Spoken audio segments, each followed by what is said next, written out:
Assalamualaikum warahmatullahi wabarakatuh. Baiklah, pada hari ini kita akan belajar mengenai menyelesaikan masalah sehari-hari dengan bilangan bulat. Baik, mari kita belajar bersama saya, Ari Limayatisnama Putra MPD. Baiklah, untuk menyelesaikan masalah sehari-hari kita harus memperhatikan. Yang pertama, kita harus memahami masalah dengan menuliskan informasi yang diketahui dan hal yang ditanyakan. Ingat, diketahui dan hal yang ditanyakan.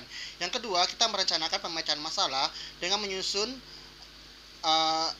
rencana penyelesaian masalah dengan beberapa informasi yang telah diketahui dan pengetahuan yang kita miliki untuk memperkirakan strategi rumus apa yang akan kita gunakan. Yang ketiga, melaksanakan rencana pemecahan masalah. Yang keempat, memeriksa kembali. Oke, untuk contoh yang pertama, di sebuah wahana permainan salju, snow, suhunya mencapai negatif 2 derajat Celcius. Suhu di luar ruangan 23 derajat Celcius. Selisih suhunya adalah, ayo kita berpikir untuk menyelesaikan masalah ini. Bagaimana caranya ya? Baik, kita ingat kembali untuk menyelesaikan masalah sehari-hari kita harus memperhatikan. Yang pertama, kita harus memahami masalahnya dengan menuliskan informasi yang diketahui dan ditanya. Ya, ingat ya, diketahui dan ditanya. Yang kedua, kita harus merencanakan pemecahan masalahnya dengan menyusun strategi apa, rumus apa yang akan kita gunakan. Yang ketiga, melaksanakan rencana kita untuk menyelesaikan masalah tersebut. Melaksanakan rumusnya ya. Yang keempat, memeriksa kembali dan membuat hasil evaluasi dari penyelesaian kita tersebut. Oke, kita selesaikan masalah tadi, kita buat diketahuinya. Ingat ya, diketahui. Untuk memahami masalah kita harus mengetahuinya dulu. Buat diketahui, suhu dalam ruangan itu adalah negatif derajat Celcius. Ingat ya, suhu dalam ruangannya adalah negatif 2 derajat Celcius. Suhu di luar ruangan adalah 23 derajat Celcius. Yang ditanya apa? Selisih suhunya. Baik, kita jawab. Ingat ya, yang diketahui adalah suhu dalam ruangan dan di luar ruangan. Maka untuk menentukan selisih berarti kita kurang 23 derajat Celcius, kita kurang dengan negatif 2 derajat Celcius. Ingat, kalau pengurangan dengan bertemu dengan bilangan negatif atau pengurangan bilangan negatif, maka kita jumlahkan. Berarti jawabannya 23 tambah 2 adalah 25. Jadi selisih suhu di dalam ruangan adalah 25 derajat Celcius. Ini kalau selisih berarti kita kurang ya. Kita kurang. Berarti karena dia berkurang dengan bertemu dengan bilangan negatif, maka jadinya ditambah. Ingat ya, selisih itu pengurangan. Oke, kita masuk dengan soal berikutnya, soal yang kedua.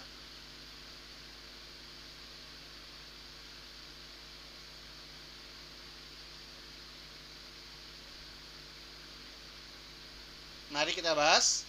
Soal yang kedua, suhu badan seorang anak ketika demam adalah 30 derajat Celcius. Setelah diberikan obat penurun demam, suhunya turun 4 derajat Celcius. Tentukan suhu badan anak setelah diberikan obat. Nah, ayo bagaimana? Kita buat diketahuinya terlebih dahulu, baru ditanya.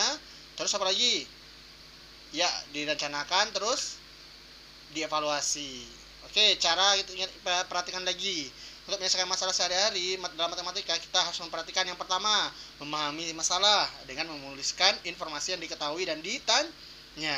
Yang kedua, kita harus merencanakan pemecahan masalah dengan menyusun rencana pemecahan masalah tersebut, menulis rumusnya, strategi apa yang kita gunakan. Yang ketiga, melaksanakannya, memasukkan angkanya. Berikutnya, memeriksa kembali. Ingat ya, memeriksa kembali atau menyusun kesimpulannya. Baik, kita akan menyusun penyelesaiannya. Ingat, strateginya apa? Memahami masalah dengan membuat diketahui dan ditanya. Suhu badan anak waktu demam adalah 39 derajat Celcius. Sekarang setelah diberi obat, dia turun 4 derajat Celcius. Maka suhu anak yang setelah diberi obat adalah, ingat, berarti ini dikurang. Ya, strateginya dikurang. Kita tulis 39 derajat Celcius dikurang 4 derajat Celcius. Berapa jawabannya? Ya, 35 derajat Celcius. Jadi, suhu badan anak yang setelah diberikan obat adalah ya 35 derajat Celcius. Jadi, kalau diketahuinya itu suhu badan anak awal dan turunnya itu 4 derajat Celcius, berarti kita kurang ya. Ingat ya, itu berarti selisih juga. Oke, selanjutnya soal berikutnya. Mari kita bahas.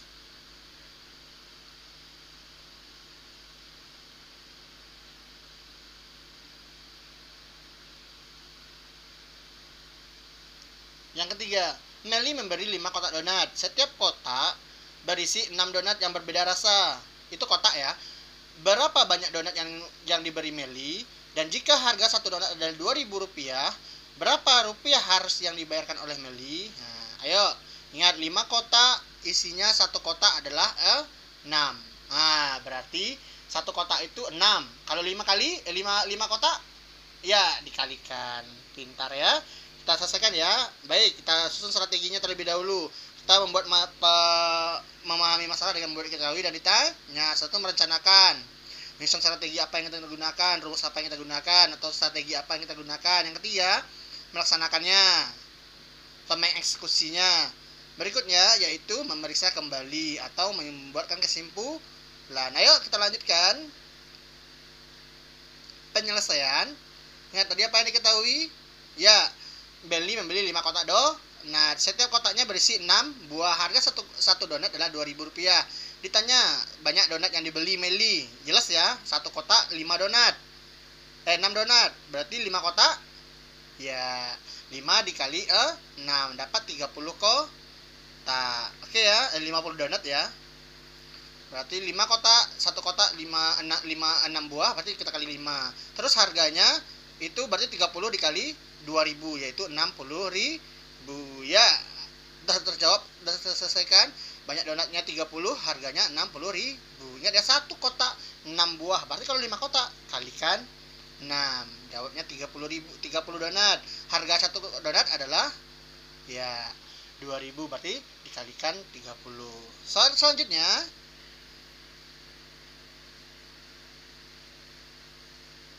mari kita belajar dengan soal selanjutnya. Matematika itu harus kita latih.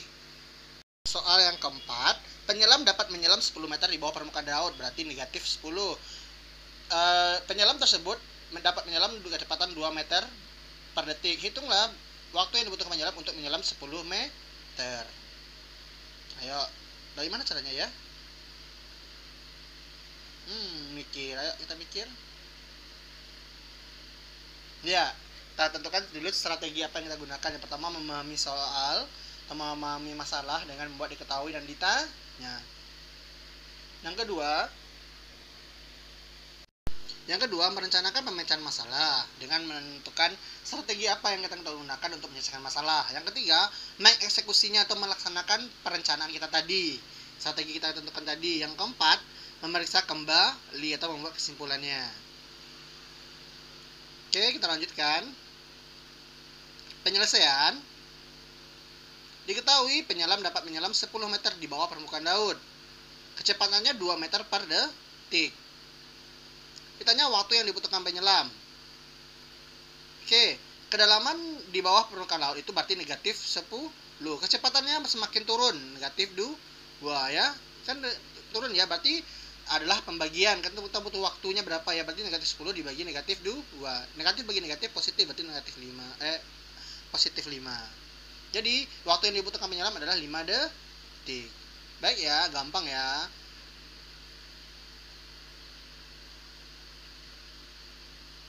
Oke, soal berikutnya.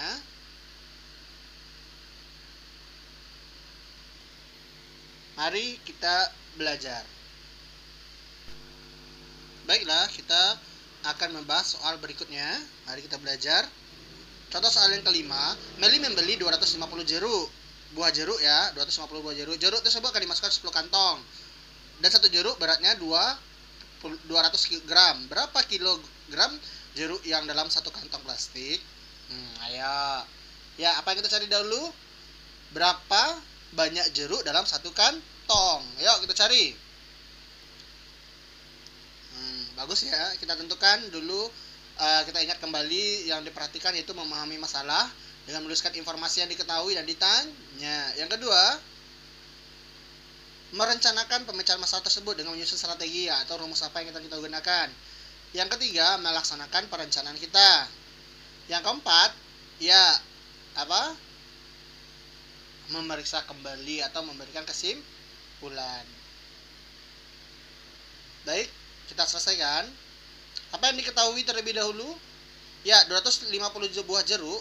Jeruknya dimasukkan ke dalam 10 kantong plastik. Satu jeruk 200 gram. Berapa kilogram jeruk yang ada dalam satu kantong. Baik, berarti kita bagi ya, 250 buah dibagi 10 kantong berarti 25 jeruk dalam satu kantong. Nah, jadi dalam satu kantong itu isinya 25 jeruk. Satu jeruk 200 gram, berarti kita kalikan dapat 5000 gram. Dapat dijadikan ke kilogram berarti 5 kilogram. Jadi berat banyak jeruk dalam satu kantong itu adalah 5 kilogram.